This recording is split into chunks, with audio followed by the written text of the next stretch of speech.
We have already on the mystery line telephone something that came in, so we're going to jump right into this episode. So it says, greetings, this is for the mystery line. My dilemma is that my birthday...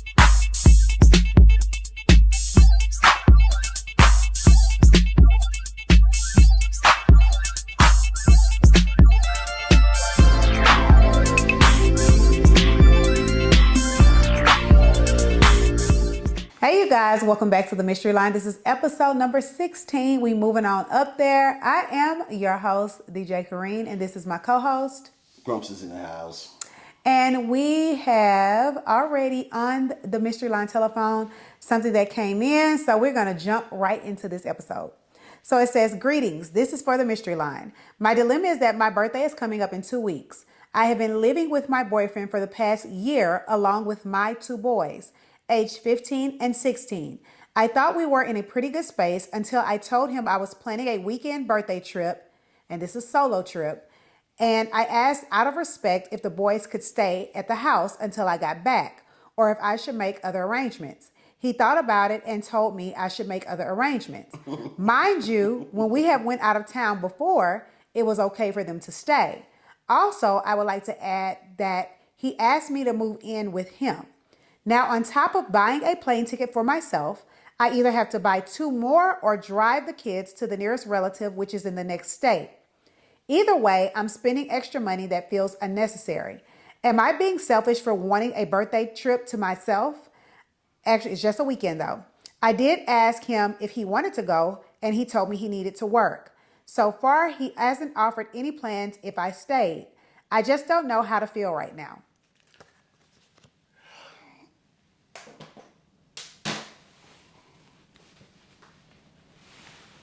You want me to take it?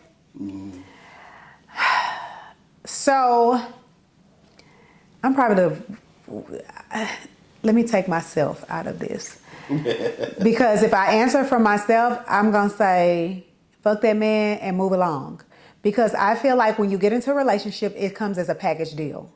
So your children, and it's not like they're tiny children where he has to care for them, where he needs to provide snacks and change diapers and things like that. We're talking about 15 and 16-year-old teenagers who can care for themselves.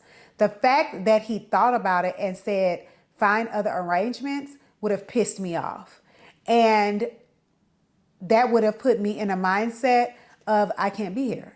I cannot be here because what are we working towards? If you're in a relationship, you should be working towards something, whether it's marriage, whether it's just being together forever. Some people don't ever want to get married or whatever. But if this is going to be an ongoing issue, I just don't foresee myself being with someone and I'm asking permission for my children to stay at what should be called their home, and you're telling me no.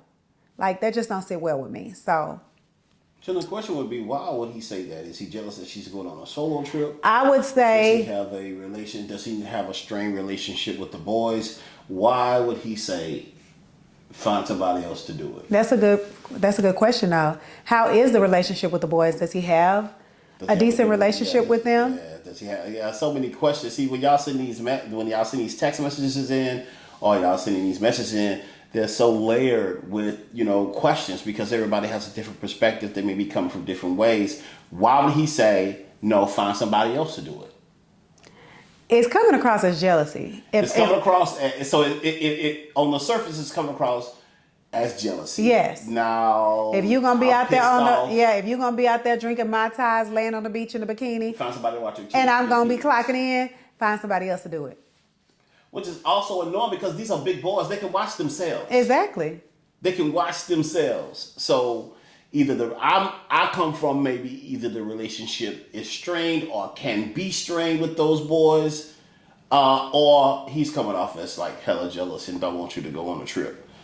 And that's the problem that I said. If you are with somebody that is jealous of you, this is going to be an ongoing issue. This is not going to be the first time you visit this problem.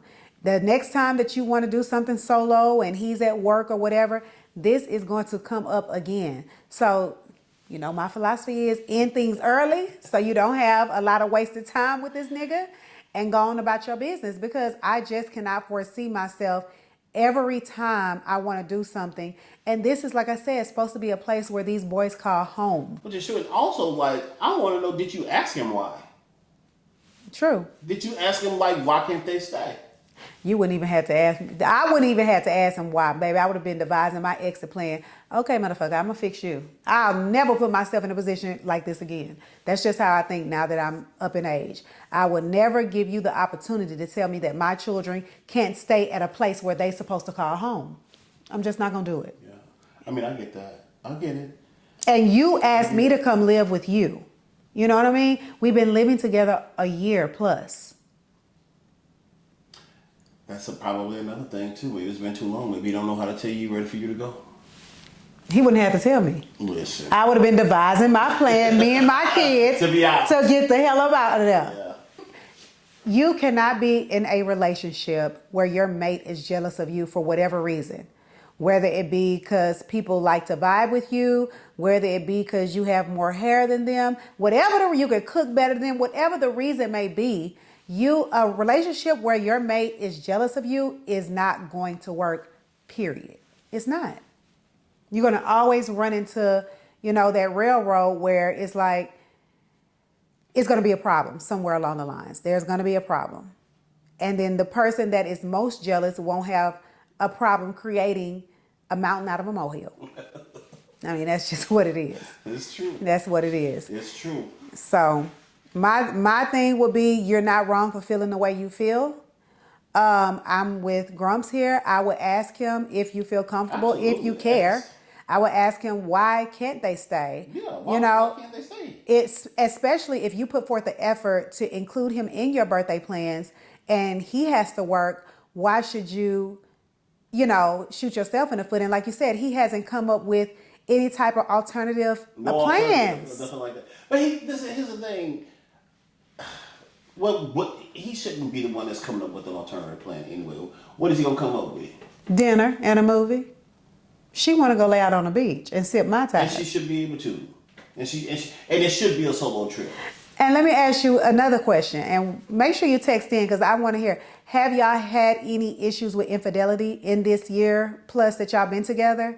Does he have any inkling to think that maybe you are setting this trip up to go meet, I don't know, someone else or whatever? Because that could also be something that plays in the back of his head, because I'm not going to lie, if it was me and I knew my mate, we had an issue with infidelity, I probably would have said no to. Or, I don't know. If there's of course, like if there was an issue with infidelity on her part, I would not choose to go on a solo trip. Right. Just to put your partner's mind at ease. Just to put your partner's mind at ease. Now, if it was him, if he was the one who, maybe caused infidelity in a relationship or participated in infidelity in a relationship, but now he don't want her to go, then he would have to sit with his feelings. He would have to sit with his feelings and them children.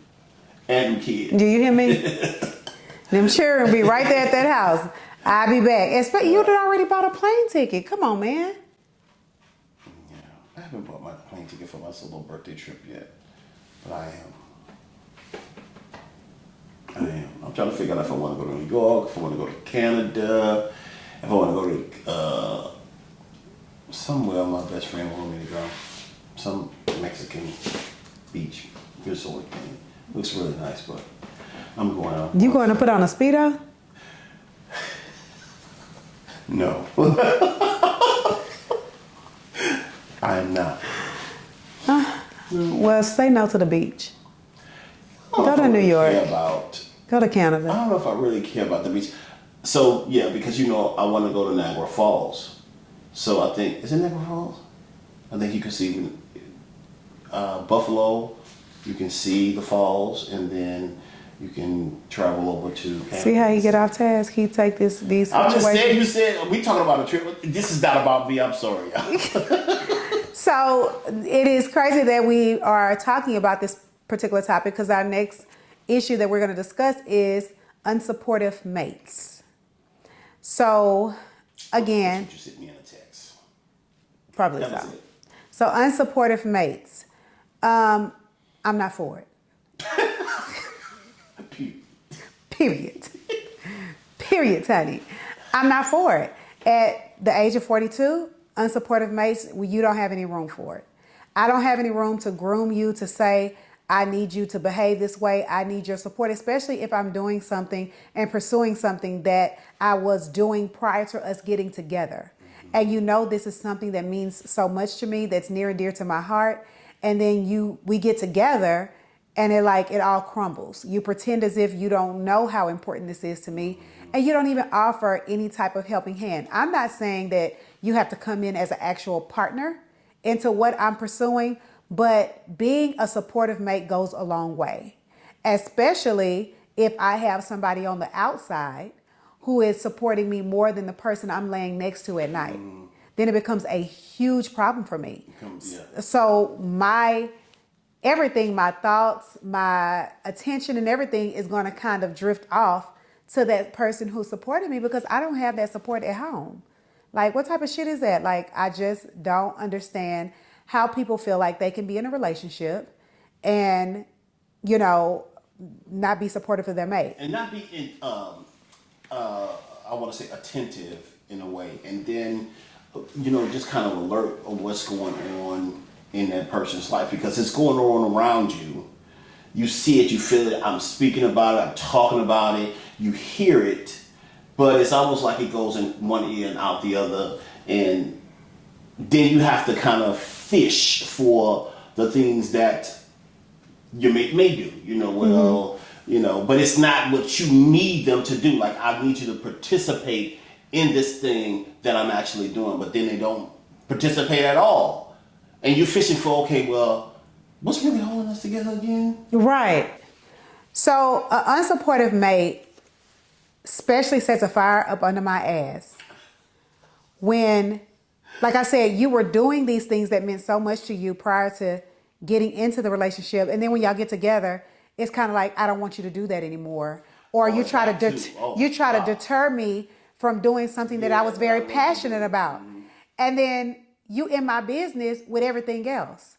Like, you go through hoops, bounds, and jump through all these circles to be all up in my business.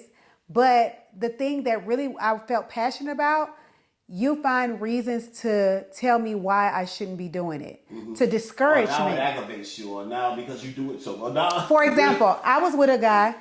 My weight has yo-yoed for many, many, many years. I've been on a diet for 25 years. Okay. And one of us is on one side of the yo-yo and the other one's on the other side, okay? But my weight has yo-yoed all my life. And once I got into a place where I actually enjoyed working out, I would be in the gym 5 times a week. 5 times a week, I finally found something that I liked. I like dance, cardio, fitness, and I wanted to go to the gym. Well, I got with this gentleman, and he knew that. So even when he would call me prior to us moving in together and everything, he'd be like, I know where you at. You at the gym and da-da-da-da-da. And I was like, yep, you are. This is my second home. Then when we got together, it was like, oh, I don't want you in the gym no more because niggas in there be looking at you and, and it's just not, it's not safe to be in the gym at night. It's this, it's that. It's like, but you knew this is what I enjoyed doing prior to. Or niggas, when you be outside, okay? So I like to go outside sometimes, not all the time, but on over the weekend, and you run into these guys and you meet them outside at the lounge or wherever you hang out, and then when y'all get together, it's like, oh, I don't want you going outside no more. Well, this is what I was doing prior to us getting together. So why all of a sudden is it an issue? Like, you're taking away the things in my life where I feel like I have enjoyment. You know what I mean? And I just don't understand it. I don't understand it. I don't see. Some people think that when you go and get into a relationship, though, you being outside needs to change. And I think to a certain degree, it automatically changes because you are in a relationship. But if it's something that you love, say if y'all have a girl night out or whatever the case may be, and y'all go into this lounge or whatever, that shouldn't stop. You know what I'm saying? Just because somebody feels a way about it. No, like, I've been doing this. I'm not going to do this to satisfy your ego or to even let you control me. This is something. But what about when we both were outside just together? We both were outside the same amount of time, and then all of a sudden we get together, we move in together, And all of a sudden you turn into this old fogey and you want me to be the same as you. You don't want me to step foot out the door. Sound like a lack of communication. But see, niggas even lie in communication. They'll tell you what they think. They'll tell you what they think you want to hear. And just to get you inside and then become a whole different motherfucker when you inside. That's where you said that 90-day rule come in. 90 days. You got to learn, you got to watch, you got to peep. Your antennas got to stay up for that. And you need to hold on to it because in 90 days, that motherfucker is going to show you, listen very intensely. And don't let nothing deter you. I was talking about this situation earlier, so, feeling that, you want to be Captain Saber or if something traumatic happens to a partner of yours. Those grown people know how to survive. True. You don't have to fix them at all. You don't. And there is also something that we talked about where it is possible to show someone too much grace. Listen. Because sometimes it tugs at our feelings and our emotions, but they just playing us like a violin. Baby, the Bible says Esau was walking around, hoping and wishing and could not find no relief because there was no more grace for him. He had to stay exactly how he was because you keep fucking up. And listen, we're just tired of it. Like at the end of the day, we are tired of this shit. There's no more grace. You have to figure it out for yourself. There's an exit strategy happening here and I'm actively working on it. Do you hear me? Because it's too hard to continue to allow somebody something that they're not giving you. My Jesus. That's a word. Oh my God. That's a word. That's a word. That's a word. That's a word. They're not even giving you. Something they're not giving you. Something they're not even giving you, but they expect it from you. That's a word. Lord Jesus. And that's what I'm saying. Unsupportive. Unsupportive. All supportive at the lowest level. The bare minimum. The very, very bare minimum. The numbers don't add up. You getting what's on clearance. God damn. And not at all fit either. No. Wieners. No.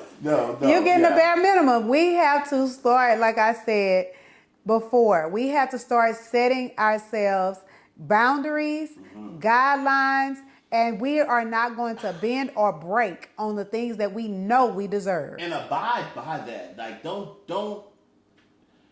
put yourself through that kind of torture to where you set this boundary for yourself, but you keep pushing it back because somebody keeps pushing that boundary. So you putting yourself in a position, okay, I can let it go just a little bit or whatever, because you have some give and take there, but they don't.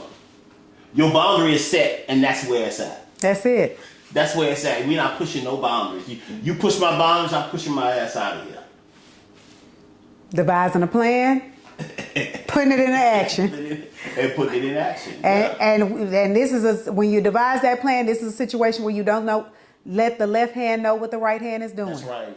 You sit down at the table, you have a happy dinner like you normally would do. You fix baby plate like you normally would do. But when that time comes for departure, that U-Haul backed up to that door. Doses. Have a nice life, sir. Be blessed. Or have a nice life, ma'am. Because it's not always men who are the fuck ups. It's sometimes the women. It's sometimes us, okay? So we got to take accountability for the shit we put and that man got to back that truck up. Because she up in there acting like a damn fool. That's right. And he had to, back the truck and get his shit and get out of there because listen, at the end of the day, I'm a strong advocate for the support of women. But we also know that being human beings, everybody go through trauma and everybody don't know how to process their trauma. So it comes out differently. So sometimes the man is at an odd with, do I need to stay with her or do I need to pack my shit and leave?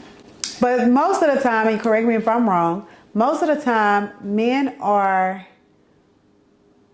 can stay in relationships for self-preservation. Women become emotionally attached. So it's very different. You know what I mean? It's harder for a woman to pack her bags and say, toodles. because sometimes, again, we show too much grace. Not to show too much grace. Whereas a man, he has already detached himself, and he's just like, I don't want to pay my own rent, so I'm gonna sit here and go through this bullshit. That's true. And it is what it is. Yeah, showing grace, but also women, has this idea of the man being a provider. True. So even if, she is constantly giving him grace, she still has that thing like, I'm with the man, he is supposed to provide unless that nigga ain't providing at all. True. But then we talk about the emotional attachment of it. Right. Of why she. Because if he's not providing at all, he probably take her to the room, dick her down real good. Listen, she figured all about it. He had another month. Another 90 days. Listen. He talk her into starting over from scratch. Baby, we just gonna start over. Use the word. Baby, we just gonna start over from scratch and from a clean slate. But next thing you look up, 3-4 years have passed. 3 or 4 years have passed. And you done steady wiping his slate clean. Because you still keep allowing yourself to move your boundary. That's right. And he keeps pushing that boundary. So I need y'all to put y'all football gear on and get on that line and don't let them push that line. Do you hear me? Do not let him push that line. And then too, just so that we ain't dogmatic. We're very sure about what we're saying, and it is the truth about what we're saying. However, we understand that shit ain't easy to do. It's not. It's not easy to do. I'm speaking from experience. I have been there. Trust me, I know. I have taken a lot of bullshit off these niggas and wiped slates clean and started over from scratch, and nothing changed. It was the same repetitive BS over and over again. That's why I feel like I'm so strong-minded now that I'm 40 plus than I was before. And I'm choosing not to put up with no BS. I'm just not going to do it. I'm not going to do it. I'm not going to put my children in a position where they have to watch me and I'm supposed to be setting the example. So I just have to make up in my mind, like he said, I'm not going to let you push that line. No. Ain't going to happen, Captain. Which takes us into our next subject, our topic. I'm curious to get a female and me being a female perspective and hearing a male perspective on child support. When it comes to providing monetary support for individuals that co-parent. I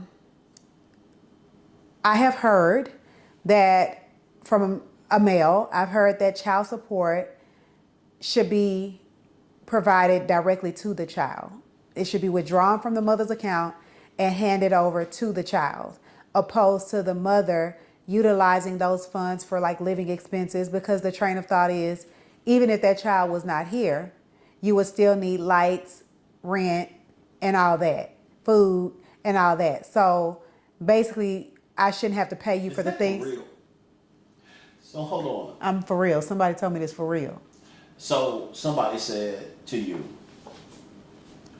even if the child that I impregnated you with is now born in full actualized being. Correct. That if she wasn't, you would still need lights, rent, gas, water, whatever the case. Correct. Mm-hmm. So I want to give the child the money, who has no concept of money, don't know where the money go, don't know what she need, don't know, but you want to give it to her. Give it to her, and she do what with it?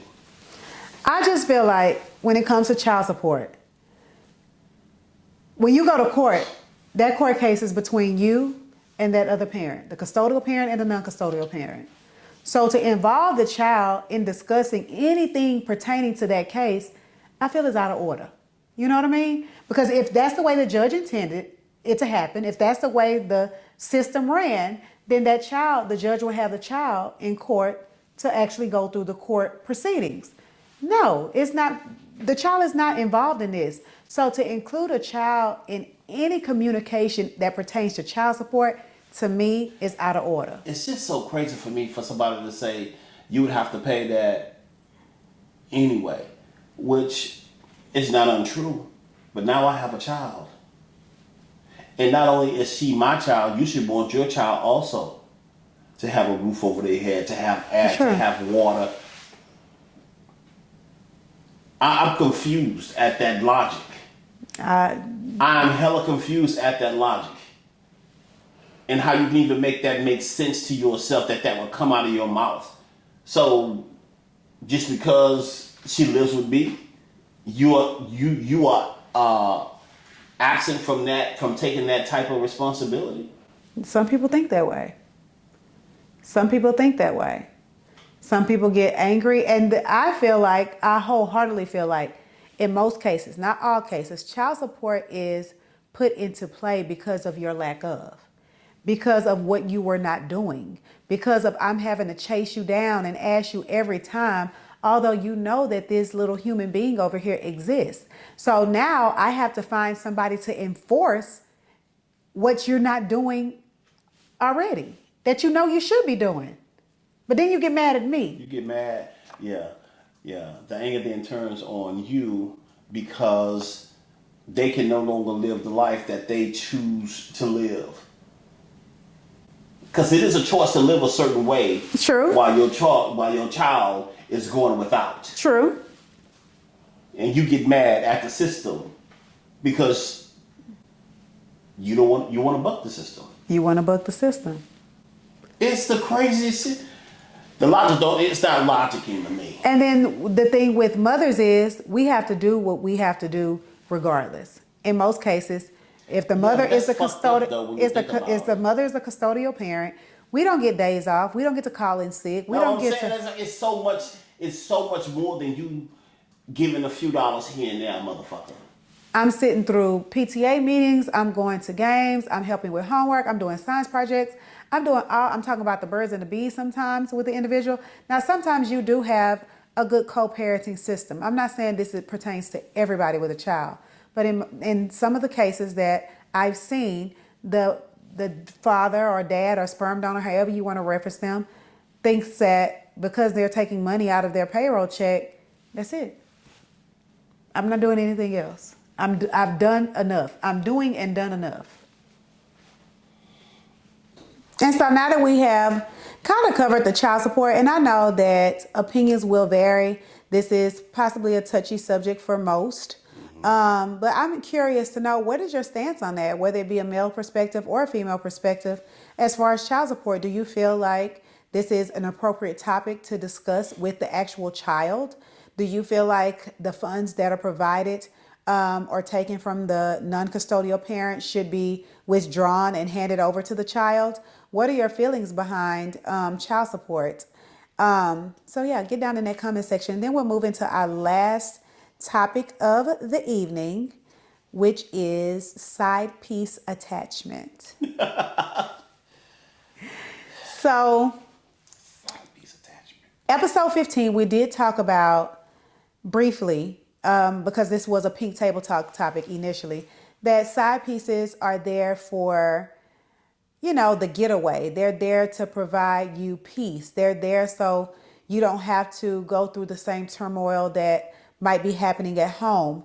So that's why we generally like to communicate with our side pieces and spend time, because it's just like an outlet. But sometimes in situations where we are spending a lot of time with our side piece and we're beginning to learn each other and understand that the compatibility may be more with them, we get attached. And it's kind of hard to break that attachment, I guess, when you already got that connection. And when you're thinking about what's going on at home, and it's like, we always arguing, we always doing this, we always doing that, and this house ain't a home no more, it's kind of difficult when that does happen. Which is true. And I think if you have a side piece and that relationship becomes too much, the side piece then gets attached, you just need to cut it off. Like that? You just need to cut it off. Clean, cut, and dry? Just clean, cut, and dry. You need to cut it off. You just need to cut it off because somewhere, somehow, something happened to where you believe, or she believes, he believes, that they have a say-so. and you don't. Well, not so much of a say so, but what if it's you that the feelings are growing stronger for the side piece, and what's that? A negative? It don't happen that way. Why are you having feelings for the side piece? Cause I'm a female. I guess with the side, then too, you have to think, what is this side piece offering you? Because then that is a thing too, right? So if that side piece is offering you more than what you're getting at home. No. So here it is. What's happening at home is you're not emotionally satisfied at home. Okay. You're not. You don't. Or sexually. I'm dealing with emotions right now. Oh, I take you too fast. You're taking me too fast. So if the side piece is offering you an emotional attachment or an emotional feeling, then of course that lends to some type of attachment, right? Right. If you ain't getting fucked like you want to get fucked at home, and this side piece is taking care of you like that, that too can lend to An attachment. Right. Right. So it comes down to what has happened to the relationship. Right. So normally like I said, when you're dealing with a side piece, it's not that you're totally done with what's at home. Usually. It's not that. It's just to get that outlet, that temporary peace of mind before you go back to... Is it temporary? That's what I'm saying. Sometimes that temporary, you want it to become permanent. Yeah, but it So you're saying once the feelings move that way, it's time to walk away. Especially if you don't want to leave your marriage. If you don't want to leave your relationship, there's no reason for you to continue this attachment if somebody else has ain't playing by the rules. Ain't playing by the rules. And it's definitely it's hard to move on. It's hard to move on, but when somebody's not playing by the rules straight up, you have to nip it in the bud. You can't even rationalize, you can't talk it out because now there are feelings attached to it. Yeah, I hear that. It's tough, man, I'm telling you. There is rules to this game called side piece. Do you hear me? Rules and regulations that are intended to be followed. And once it becomes too much, you got to nip it in the bud. Once it becomes too much, you got to go. You got to go, especially if you know you're not leaving. Yeah, I guess you're right. If you know you're not leaving, why in the fuck is you? If you know you're not leaving and this other person then got attached to you, listen, this was good while it lasted. I already told you that I'm not leaving, but it seems to me that you want more than I can give you. So I'm gonna go ahead and cut the ties with you so that I can move on to another side piece. Not move on to another side piece. Who can play by the rules? What? Not home to my wife. Not go home to my husband or wife. You said move find on me another side Who piece. can play by the rules? Because listen, if I'm coming over to your house to find some type of solace or something that I'm not getting at home, and you did not, this shit is turning on me again. Like I'm not finna not get what I want from home, and then come deal with you, and you giving me grief too. Side pieces not supposed to give no motherfucking grief. They supposed to give relief. Let the church say amen. Let the church say amen. Yeah, okay? Yeah. That's a good one. It is. Yes, and that's true. Because it's the truth. That is very true. So y'all out there who tiptoeing. We know you don't believe in side. Because we're not speaking from experience here, okay? We are out here trying to educate the masses on how to keep happy homes, whether it's your permanent home or your temporary home. Listen, when the side piece gets attached and they are no longer playing by the rules, it's time to cut ties. It's time to move on because that could just create more drama. Yeah, and then you can't even have a conversation with them either because then that then stirs up more emotions, and then you have to navigate those emotions. It's like, this has become too much, so we're gonna go ahead and cut ties And then I wish you well. Have a good life. Appreciate the time that we spent together. Oh my God, today. Oh Lord. We Hey, had the time together.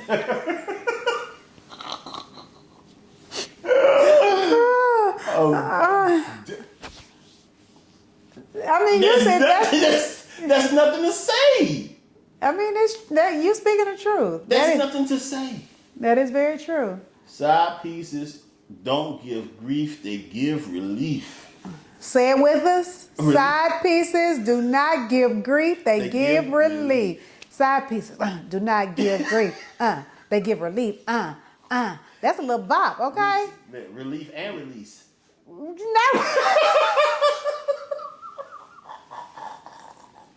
Relief and release. So you heard it first here on the Mystery Line. We about to coin this. Side pieces do not give grief, they give relief and release. That's it. That's it. That's it.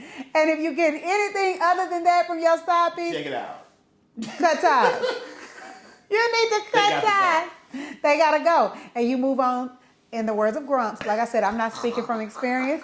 Move on to the next You side. move on to the next side piece. You don't go try to make amends at home. God. You move on to the next side piece. But is that what we're laughing, but it's very true. And I hate to constantly talk about these type of topics, but this is real. This is realistic. This is reality. Like, not everybody has a side piece. I do understand that, but more times than none, there are people out there that step out on their husbands, wives, girlfriend, boyfriends. Sometimes Hell, we with saw it on permission. national TV with the Coldplay concert deal, you know, and I'm sure his wife had no knowledge that he's sleeping with the CFO, or what was her title, of his company. So it's better to be prepared and be educated. Here, sometimes people, partners know, sometimes spouses know that people Consensual, there's a consensual agreement that hey, this is what it is. It is what it is. But that's not all the time. And it's not all the time, but even in the so what I'm saying is, if it's consensual or it's not, that still should be. Here we go again with boundaries. Here we go again with rules that you should abide by. Right. For yourself, right? Right. You need to cut it. All right, y'all. That's a wrap for episode number 16. I want to always reiterate that the Mystery Line is open 7 days a week, 24 hours a day for texting and voicemails. We do understand if you're doing a text or a voicemail, sometimes we have follow-up questions. And if you watch the show, when we're discussing your issue, some callers and texters choose to, give us a reply to those additional questions, and then we update the masses on the next show. So please do feel free to call the Mystery Line. Also on Thursdays, 7 p.m. Central Standard Time, the phone is live. Number is 346-631-6449. Again, that is 346-631-6449. I also want to just say thank you to those who have texted in, called in. I appreciate all the support, and of course the support of my co-host. He did okay today, y'all. He behaved. He did not get all razzle-dazzle like he normally is. But this is a wrap. You were very calm. I think it was the massage I had earlier. Oh. Well, we appreciate all the viewers and all the support. And it's a wrap. See y'all next show. See y'all next show. Bye, guys.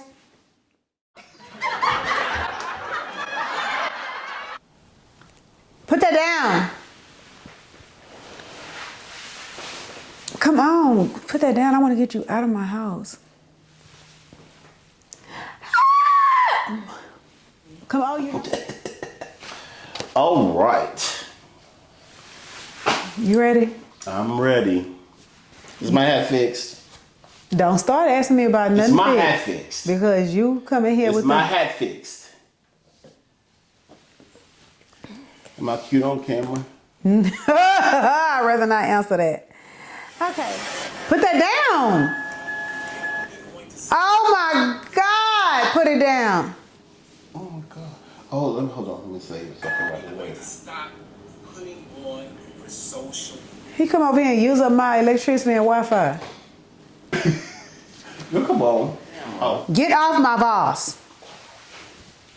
See that? Who's calling it? Who's calling it?